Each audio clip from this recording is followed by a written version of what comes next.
We just got through watching this year's Royal Rumble for 2017. I am your hardcore host, Rick Head. And before I move on, I have to disclaim something. I'm stoned out of my fucking mind, so if I fuck up a lot, you know why. But let's move on and introduce the hardcore crew. First, he's the son of a bitch, Andy. Andy, what's up? Hello, I hope everybody's okay and better than Royal Rumble. And then we have the classic Sculptor Knight. Scully, what's up? Hey, Rick, you almost screwed that up right there, but we're ready to go.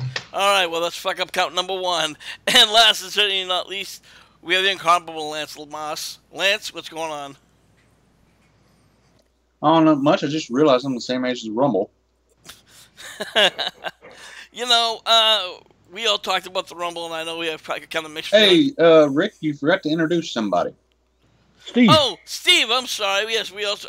That's right. This show is produced... This is produced under the influence of THC and a hell of a lot of it. Yeah, no kidding. Steve, I do apologize. Welcome to the show. That's all right. I forgot I was here, too. Let's get things started. The kickoff shows were not too bad. Anderson and Gallows are the new Raw champions. I think we all kind of saw that one coming. Not a bad match, but not a great match either. It was just predictable. Andy, your thoughts? What can I say? To me, Royal Rumble is all about bringing the old characters back and giving them their 5 minutes of fame. WWE, not one. Thank you. Steve, your thoughts? Well, as you guys know, I came in quite a bit late. I was halfway through the, actually a little bit more than halfway through the match between Kevin Owens and Roman Reigns. So I only got to see the last part of that. I enjoyed what little bit of that I saw. I thought it was a good match between John Cena and AJ Styles, although I'm not a big Cena fan. I think he oversold a few times there, which seems to be his habit. And as far as the Rumble itself, I think I went into it anticipating a lot more than what I got, because it wasn't something that was predictable this time, given the lineup that they had revealed. Yeah, I think there was a lot of unexpected. We'll get back to that in a second, though. I'd have to say one of the better matches of the night was Roman Reigns versus Kevin Owens. If I'm not mistaken, that was for the Raw title, not the Universal title, the Raw title, as I call it.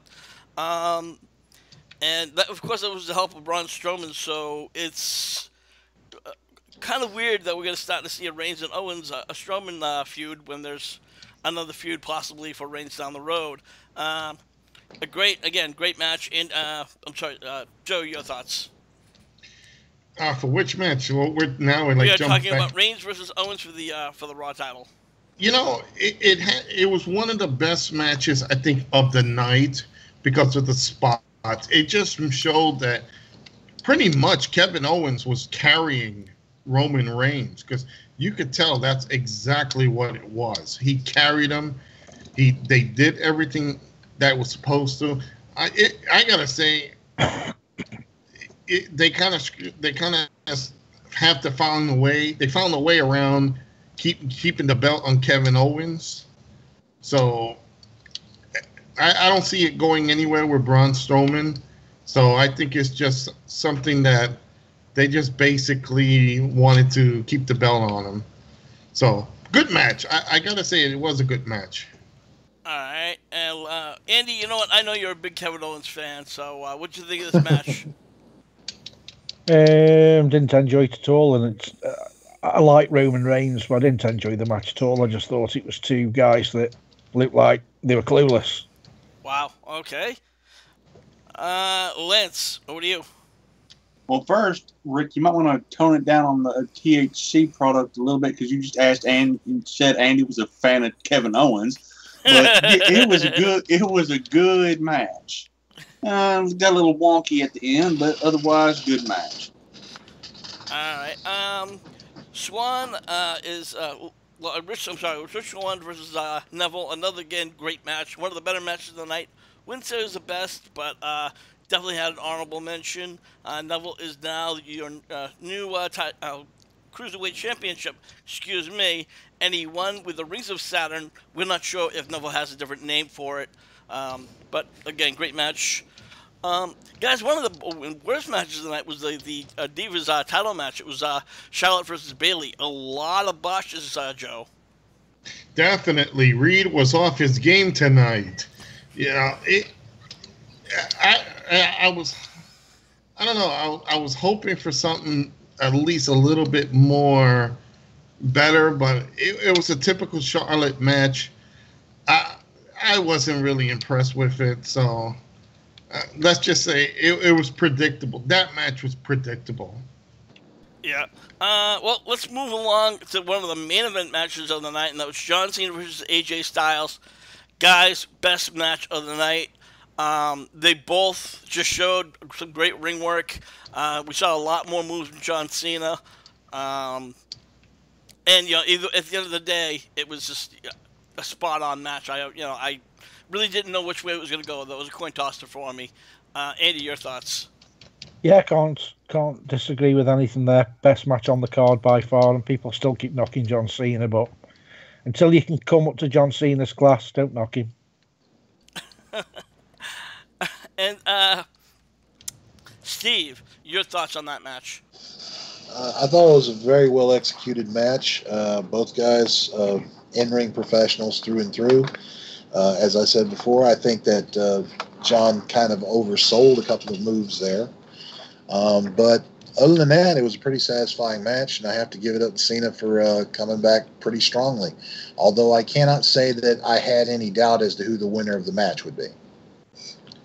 A lot of people have picked Cena for several different reasons, which again we'll get on with it. But let's move on to Lance. Lance, your thoughts of the match? Well, granted, y'all know my feelings on John Boy, but I gotta say that was one hell of a match, and he even hit one hell of a Canadian destroyer on AJ Styles, that flip powerbomb thing. And well, honestly, sometimes John does impress me. This is one of them. And now let's get to the Rumble itself. I have to say, I think we all can agree there were a lot of shocks.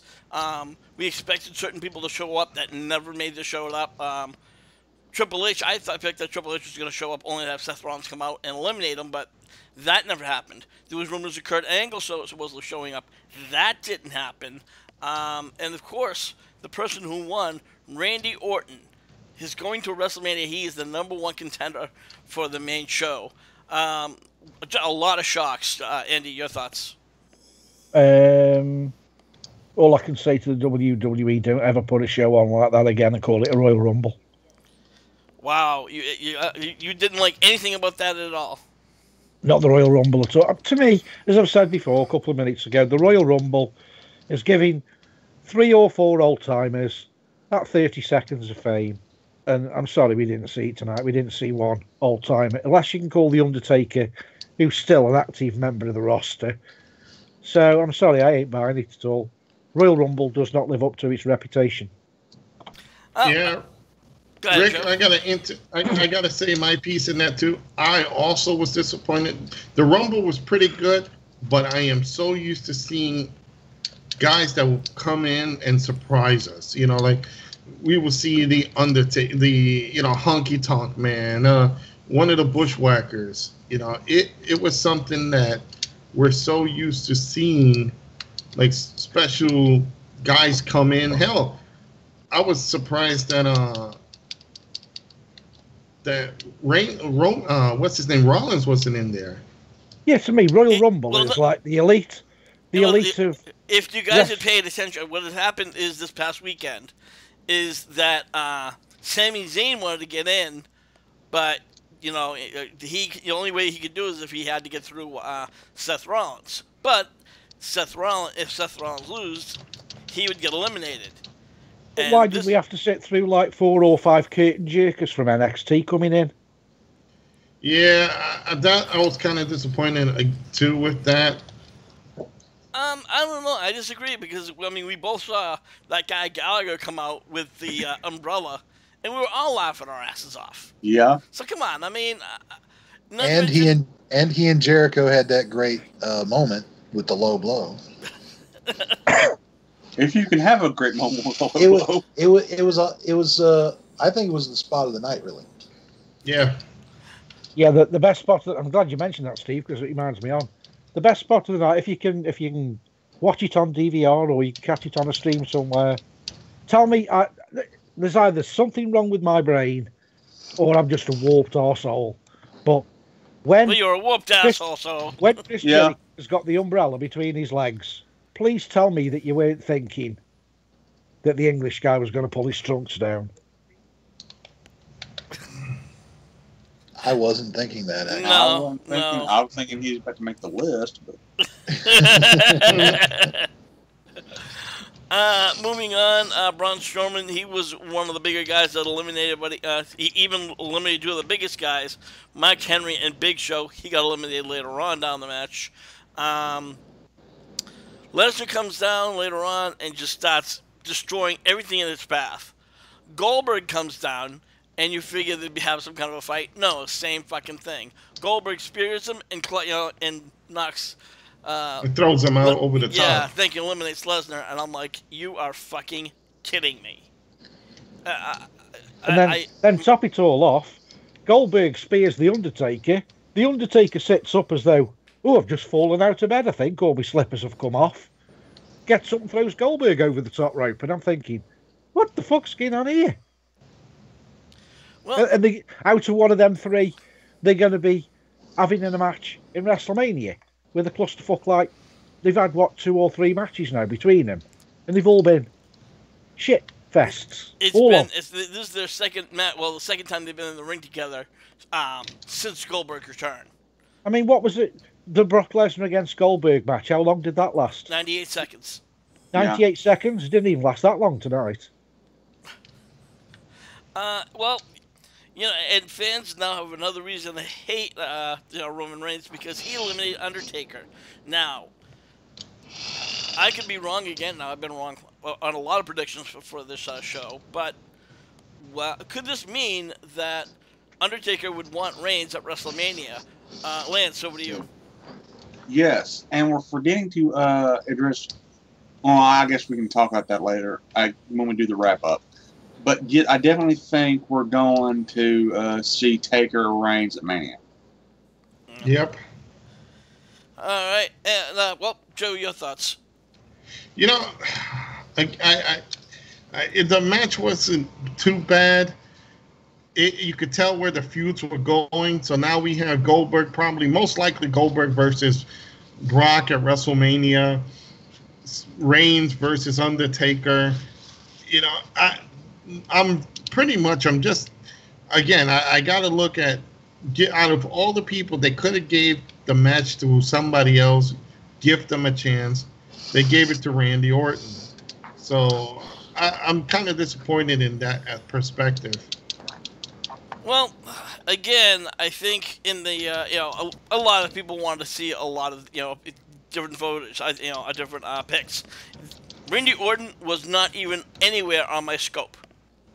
So, and I have to say that's one thing I like about the Rumble, because you think something's going to happen, you kind of have a clue, you have a few picks, and then bang, you're not even close. But now, so the question is, do we actually see an Orton-Cena fight at WrestleMania, or do we see Cena losing it in Elimination Chamber? That's a very good question. I gotta say, it's, in my opinion, you're obviously going to see that match. You're going to see the whole John Cena Orton series all over again. Well, now, Steve, I want to ask you this.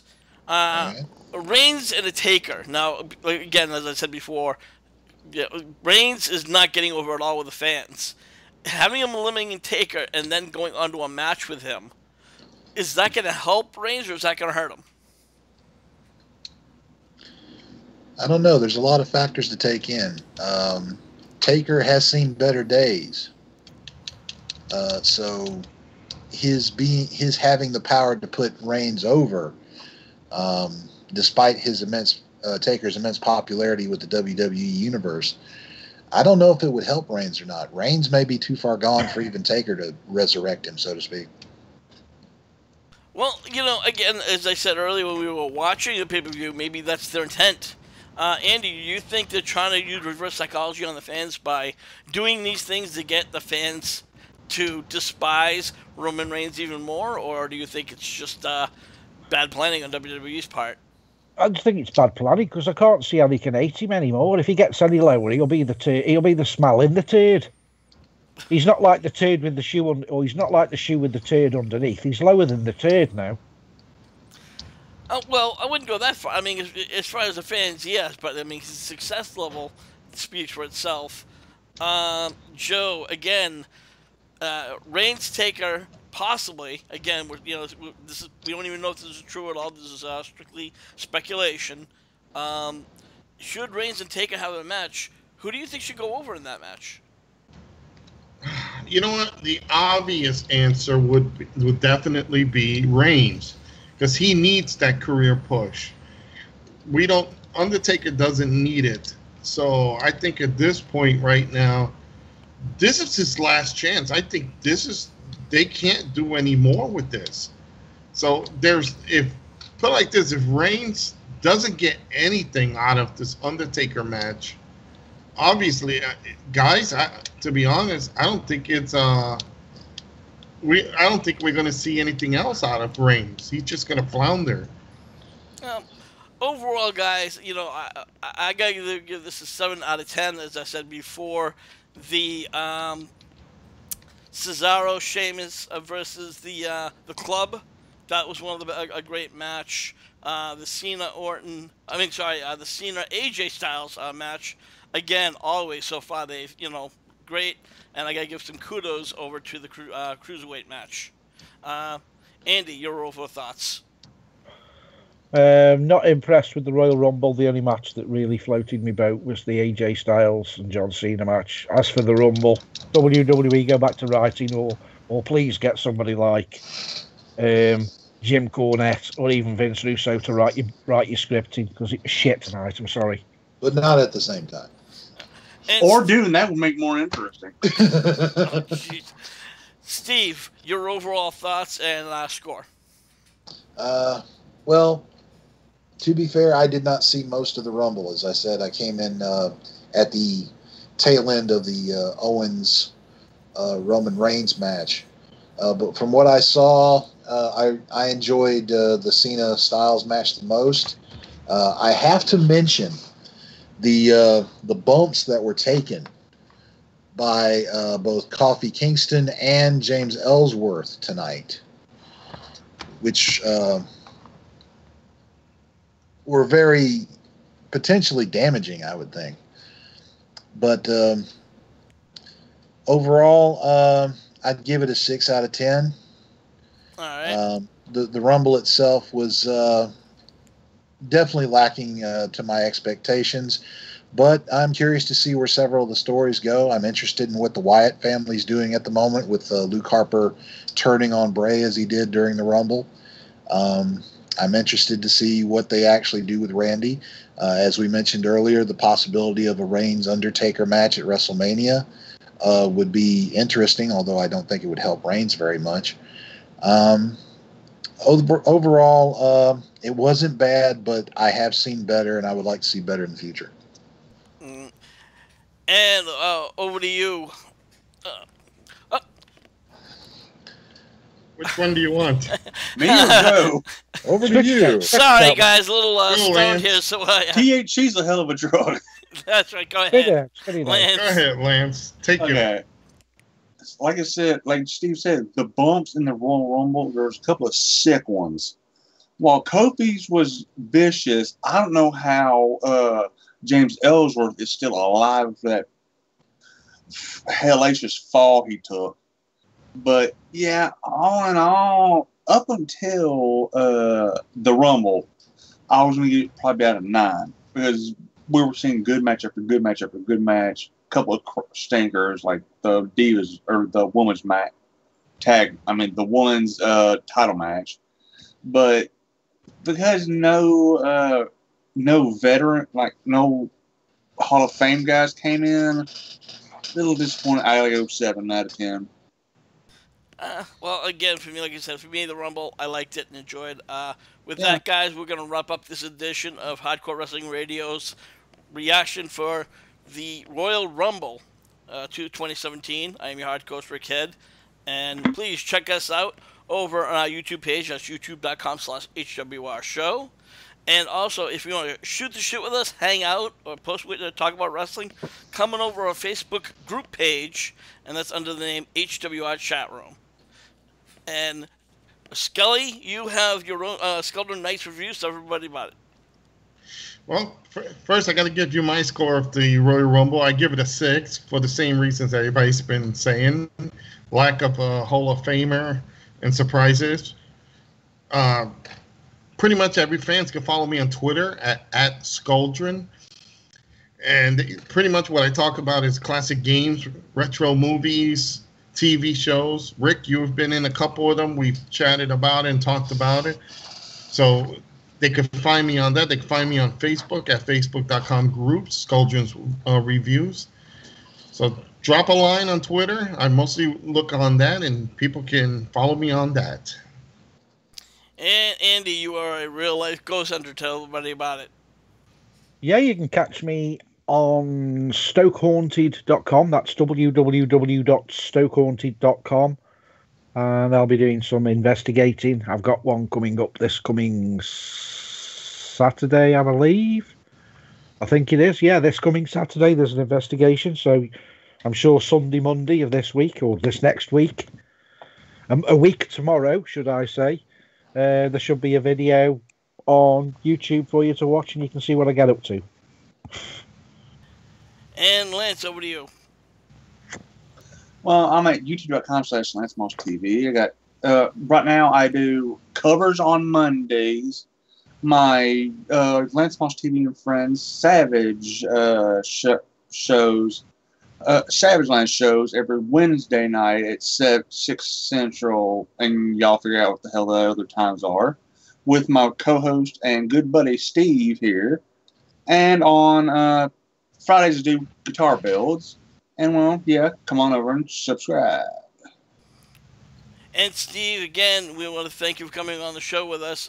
Where can somebody find you at? I can be found at www.crownvalleystudios.net. I make short films, I make music, and when I'm hungry, I make a mean peanut butter sandwich. And with that, for everyone here, I'm your hardcore host, Brigade, saying we'll see you next time I get stoned.